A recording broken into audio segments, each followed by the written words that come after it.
Pemirsa, Bea Cukai bersama aparat penegak hukum berhasil menggagalkan penyelundupan rokok ilegal dari luar negeri. Tindak pidana pencucian uang (TPPU) dalam aksi penyelundupan rokok impor ilegal ini menggunakan High Speed Crabs (HSC) di perairan Batam, Kepulauan Riau. Dari hasil penyidikan yang dilakukan oleh Kanwil Bea Cukai khusus Kepulauan Riau, Pengadilan Negeri Tanjung Balai Karimun dan Pengadilan Negeri Tanjung Pinang telah menetapkan 15 orang tersangka yang terbukti melakukan tindak kepabeanan yang telah berkekuatan hukum. Penangkapan ini sempat dilakukan pada tahun 2020 lalu, akan tetapi penyidik Bea Cukai dibuat kesulitan dalam menangkap kasus tersebut. Karena tersangka sempat melakukan pra-peradilan, dengan terpaksa petugas sempat melepaskan kapal yang sudah ditangkap. Dari hasil pemeriksaan dan tracing transaksi keuangan, diketahui aliran dana hasil penyelundupan rokok sampai ke luar negeri, serta para tersangka menggunakan High Speed Crabs atau HSC yang di perairan Batam, Kepulauan Riau. Pada akhir Agustus 2022, Kejaksaan Agung Republik Indonesia menyatakan hasil penyidikan telah lengkap atau P21.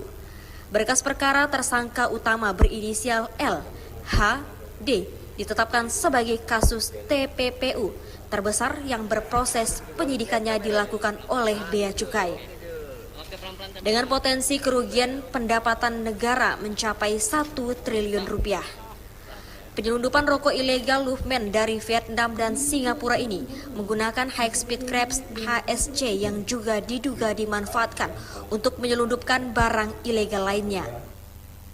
Kepala Subdirektorat Penindakan dan Penyidikan P2 Winarko mengatakan, salah satu tersangka berinisial LKD merupakan warga Batam. Ketua dari 15 tersangka yang sudah diamankan petugas saat ini. LKD merupakan koordinator lapangan yang mengatur kapal dari Vietnam dan Singapura untuk menentukan titik pertemuan. Dengan bermarkas di kota Batam, tersangka menggunakan bendera perusahaan dalam aksi penyelundupan ini. Dengan kerjasama pihak TK, kami bisa mendapatkan bukti yang cukup bahwa hasil penyelundupan 61 kali di tahun 2019 sampai 2020, rokok berasal dari Vietnam dan Singapura. Itu dengan modus pakai mother vessel dari Singapura Vietnam itu dibawa ke Tanjung Berakit di tengah laut, tengah malam overseas ke HSC tadi yang udah kita sita ada 8 unit.